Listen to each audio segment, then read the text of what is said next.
Hello everybody, welcome to Also Rusty Bucket. Subscribe to the channel if you have not already and drop a like on this video. I'm trying to hit 100K on this channel by the end of the year, so I would really appreciate your subscription. Did I say drop a like already? I don't know, do that if I didn't. So if it wasn't, if you weren't sure, this is kind of what this channel is going to be during the off season, talking about trade rumors, of course talking about trades and signings that actually happen. Really, it's just going to be whatever is in the news that I don't think is worthy of a main channel video is something that will be discussed over here. And one thing that is going on right now quite prevalently is some rumors around the Lakers and the potential of trading in a sign and trade for Russell Westbrook. There's also rumors around DeMar DeRozan, Kyle Lowry, and Spencer Dinwiddie, and I'm probably going to talk about those in another video that will go out tomorrow or the day after, something like that. But this video is going to focus on these Russell Westbrook rumors. So where this stems from is, and of course the page fucking refreshes as soon as I click on it. Where this stems from is Mark J. Spears, who is a decent, like, a relatively reputable source. It's not like a Woj or a Shams, but it is definitely something. There have also, this is what I'm quoting this, there have also been talks about Washington Wizards star Russell Westbrook being a potential candidate to move back home to Los Angeles in a sign and trade deal that would include free agent point guard Dennis Schroeder, forward Kyle Kuzma, and guard Talen Horton-Tucker. So what this is amounting to is the Lakers want to basically, with three players who right now are free agents, sign them to a decent amount of money and then trade that for Russell Westbrook. And by a decent amount of money, I mean $44 million in total between the three of them. Now, I would say that Dennis Schroeder is probably going to get like 20 mil on the open market, something like that. Kyle Kuzma would probably get like 8, 7, something like that. And then Horton-Tucker, there's probably some team out there that would probably give him about 10. So that's a little bit short of what I think these players are worth individually. So you're probably, if you're Washington and you're doing this deal, you're probably going to have to overpay all three of these guys to some extent or another. But the thing is, when I see this rumor and I see this potential trade, I don't like it if I'm the Wizards. Now, of course, if you're trading Russell Westbrook, that means you're doing so for you're doing so because Bradley Beal is leaving, which is another thing that's been rumored, because it's rumored pretty much every minute of every day. I'm sure Wizards fans get tired of it, but that is a thing that's rumored right now, is that Bradley Beal is once again considering potentially wanting to leave. That the sources on that are much less reputable, but essentially this whole thing is based around, to me at least, if Bradley Beal would want to leave, then you're trading Russell Westbrook. Now, the thing is, Russell Westbrook this season has actually ended up being quite good. He started off the season really, really bad, mostly due to injury, but as the season progressed, he really got back to a more old form, which is kind of what I expected from him on the Wizards, and unfortunately, the Wizards, because of their really poor start to the season, didn't end up making the playoffs. Or wait, did they? Did they get the 8th seed with the play-in? I think they did, didn't they? Yeah, they got the 8th seed with the play-in, so they actually did make the playoffs. But the potential of the team was definitely not at the level that it could have been, especially if they had just locked in from the very beginning. It took a lot of losing at the start to get them to the point of being an actually semi-respectable team. But Russell Westbrook is 32. Bradley Beal, I believe, is approaching his 30s, close to it. I think he's like 29 or something. And there's potential that he wants out, and if that's the case, then trading Russell Westbrook will be the next logical step there. And the thing is, as good as Russell Westbrook was this year, he is going to be 32 going into next season. He is going to be making $44 million, and then the following season he's going to be making $47 million. So in terms of actual assets that you're going to get out of Russell Westbrook, it's not going to be that significant. So if you could just do a trade where you get a sign and trade for Talen Horton-Tucker, who genuinely has some real potential in the league and he's pretty young, and the pick that the Lakers have, which I believe is like 22, around there, because they had obviously not that great of a record in the regular season, they would have to do this trade on draft night or just select a player with that pick for the Wizards and trade him later on, which, by the way, is how those moves tend to work. This is a side tangent. But in the Greg Popovich video that I just released on my main channel, like 50 different people had to comment, actually the Pacers drafted Kawhi Leonard. But really, if we want to be technical here, the Spurs asked the Pacers to take Kawhi Leonard because that trade was orchestrated for them to get Kawhi Leonard. It's not as though the Pacers selected Kawhi and then we're like, hey, Spurs, you guys want him? No, that's how those deals work. When a player is traded on draft night, pretty much every time, the player that was picked by the team that traded him was actually picked by the team that traded for him because he said, hey, Indiana, take Kawhi. When the Bulls got Lauri Markkanen from the Minnesota Timberwolves, that trade had already happened, or it was already going to happen, but the pick was still selected by the Timberwolves, but the Timberwolves picked Lauri Markkanen on behalf of the Bulls. So it's not really like the Wolves picked him. It was the Bulls' decision to take Lauri Markkanen at number 7. Anyways, that's a whole tangent. The point is the Lakers could draft someone for the Wizards or just trade the pick on draft night regardless. I think that pick would move in this deal, and then you're moving Talen Horton-Tucker. The problem really comes with me with Dennis Schroeder and Kyle Kuzma. Kyle Kuzma is a restricted free agent, so really he can be forced to sign and trade to the Wizards. Dennis Schroeder can't. And I don't know that he would want to go to the Wizards unless they really overpaid him, which I guess is possible. What the problem with that is sign and trades have to be a 3-year contract minimum. So if you're paying Dennis Schroeder like $25 million a year, which is an overpay in my opinion, you're now paying Dennis Schroeder $75 for the next 3 years, and you're locked into that contract. Now, being locked into a contract like that is not as significant of a problem for the Wizards in the situation they would be going into, which would be being one of the worst teams in the league that is rebuilding, but still not an ideal situation. So I could see a world where there's like a third team involved in this potential deal, where a third team is getting Dennis Schroeder for maybe a little bit less money, and it's a team that he wants to go to because Dennis Schroeder holds the power here where he can sign wherever the fuck he damn well pleases. It is up to him if he's actually willing to be in a sign and trade to the Wizards, and I can't imagine that's a situation that he necessarily wants to go into. Kyle Kuzma, again, restricted free agent. Talen Horton-Tucker, restricted free agent. So they can be sign and trade, no issue, because it's not up to them what really happens with their contract. The only way that they wouldn't be in the sign and trade would be that if another team offered one of them a deal that the Wizards didn't want to pay for and the Lakers didn't want to match for themselves, so then they shift off to another team.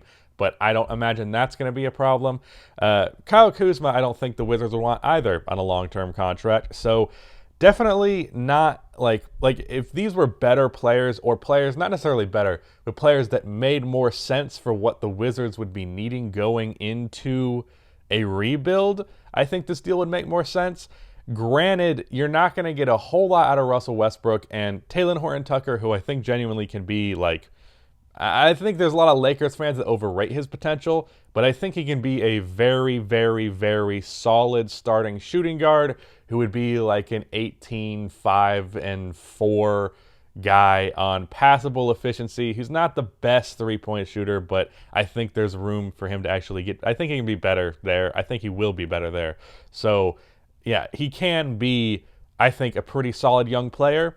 Then you have the draft pick, whoever that player ends up being. So that's 2 young players for Russell Westbrook, but you have to deal with 3-year contract for a lot of money of probably like $30+ million of Dennis Schroeder and Kyle Kuzma. So that would make me hesitant if I'm Washington. That being said, unless there's like a clear better deal on the table, which I don't know that there will be, this will actually be a competitive move if Russell Westbrook is on the table. And of course, this would likely only happen if Bradley Beal was on the table, unless those two have beef or something.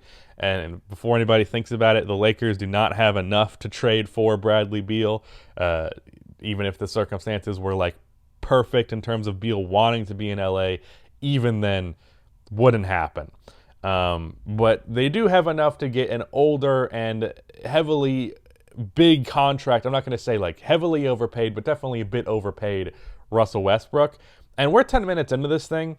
I haven't even fucking talked about the fit of Russell Westbrook in LA. I've been so focused on the logistics of the actual trade. So that's where the next question comes in, because me being like the certified Russell Westbrook hater on YouTube, which by the way, I'm actually not. I feel like I'm a crazy person explaining this, but I'm really not. And actually, at this point, I've been much more pro Russell Westbrook in the last 2 years than I think the average NBA fan would be. I made a video which loves to get taken out of context about, is Russell Westbrook washed after the start of last season where he played terribly? And I said no. And then I said no in that video. The title was just questioning it. And then a bunch of Russell Westbrook fans came for my head about me saying no. I think you all are over-exaggerating saying that he's washed. So fuck me, I guess. But the point is, I'm relatively high on Russell Westbrook relative to what a lot of people are. But there is no doubt an immediate question of fit.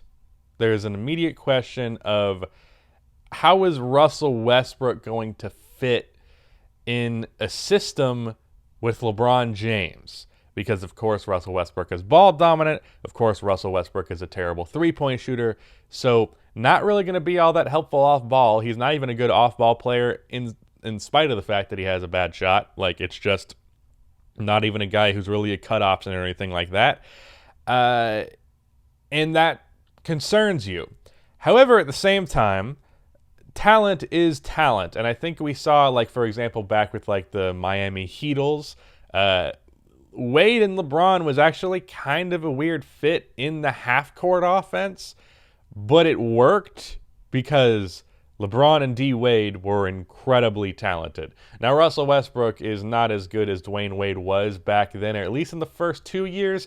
The last 2 years, especially like 2014, you could probably make a case. He's on a similar tier. And then, of course, that team already has Anthony Davis.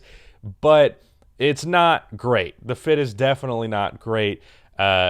Dwayne Wade was also much more capable off of the ball, despite not being a good three-point shooter, so there's that. But yeah, there's a world where you can make this work, even though the fit is not the best in the world. The one thing that I'm really concerned about, more so than the fit being awkward, is that if the fit ends up being so bad that it just doesn't work, you're kind of fucked, because until his contract expires by the time, how old is LeBron? LeBron's 37, right? So this would be at the end, going into the 2023-24 season. LeBron James age. I'm like 90% sure he's 37. No, he's 36. Okay, so that 90% was wrong. But he's going to be 37 by December. So he'd be 39. He'd be going into his season at 39-40 when Russell Westbrook's contract would be expired. So if you traded for Russell Westbrook and Russell Westbrook did not work, then you're stuck with him for 2 years. That impedes your ability to win. It dramatically impedes your ability to make any kind of move, because you're stuck with the roster that you have if you have LeBron's contract, Anthony Davis's contract, and Russell Westbrook's contract. Russell Westbrook, I actually think, makes like a similar amount of money to both of them. And that's definitely not the best position to put yourself in, because it's very much like if this move works, sure, but if it doesn't, fuck. and it's like a high risk, decent reward move. And like, if I'm going to make this big of a risk, I would like a high reward, not just a decent reward. So for that reason, I probably wouldn't do this if I'm LA. I've seen other suggested trades. Of course, Chris Paul is in rumors, but that's not going to happen. I honestly like the idea of trading for Kemba Walker more, because if I'm not mistaken, Kemba Walker is a cheaper contract. I think he makes like $30 million a year, which is still high, but it's a little bit less. And his free agency is the same time. It's $10 million less per year for his player option, but it's still, you're kind of locked in at that point. But he's also a very good three-point shooter and more capable off ball. And I feel like moving him is a little bit easier if that ended up being a problem. And you'd have to give up a lot less, which is, or not a lot less. You probably have to give up a Horton Tucker sign and trade, and then like I don't know, something else to fill the salary. But I don't think it'd be as significant. I think you could probably keep your pick in that deal. I think you just do Horton Tucker straight up, and OKC is cool with that. But regardless, I think that's a little bit safer just because the fit is significantly better, even if Kemba Walker is definitely a pretty big step down from Russell Westbrook. I, of course, suggested a Malcolm Brogdon trade back like a few months ago, but unfortunately, it looks like the Pacers are going in more win-now direction with hiring Rick Carlisle, so I think they're just going to be running it back. So Malcolm Brogdon's probably not going to happen. Other than that, is there some other point guard that I'm missing? I don't think I am. I don't think bringing back Dennis Schroeder is as significant of a bad thing as some people are acting like it is. Of course, he wasn't great in the playoffs, but I'm not freaking out about a 6-game sample size. Not to mention, I didn't like the Lakers going into the playoffs just because of the chemistry issues. So ultimately, I don't think bringing him back is big of a deal. I think a lot of people are overreacting to a couple of games. I think a lot of people overall little too mean to Dennis Schroeder. So honestly, I might just go with the safer, simpler move here. Use Horton Tucker for something else in a sign and trade deal. Use that pick for something else. Because I feel like even though if Russell Westbrook works, that is way more bang for your buck than anything else you're going to get, the risk is also far more significant than anything else you can do. And I think LeBron and AD is good enough, at least for another year or two, that you can bank on them without needing to make such a hasty move. So this video ended up being really long because I had to talk about the logistics of the deal so much. But ultimately, don't love it for the Lakers and don't really like it for the Wizards either. Granted, the problem of Schroeder and Kuzma's contract, I think they'll bite that bullet for Tucker and the 22nd pick. So yeah, I think it's an interesting idea. It would certainly be interesting to see on the floor, but I don't think it's really the best decision for either team here. So I don't really love that. So yeah, that's what I had to say about that rumor that's been going around. I don't think it's going to happen. I think Bradley Beal is going to be back next year for the Wizards, so I think Russell Westbrook is going to be back as a result. As far as I'm aware, they have zero beef that would suggest that Bradley Beal would want Russell Westbrook gone.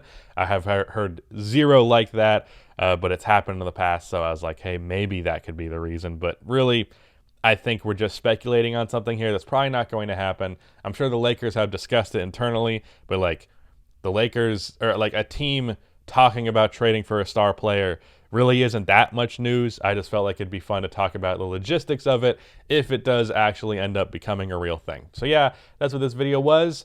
Anything else? No, that is it. Goodbye.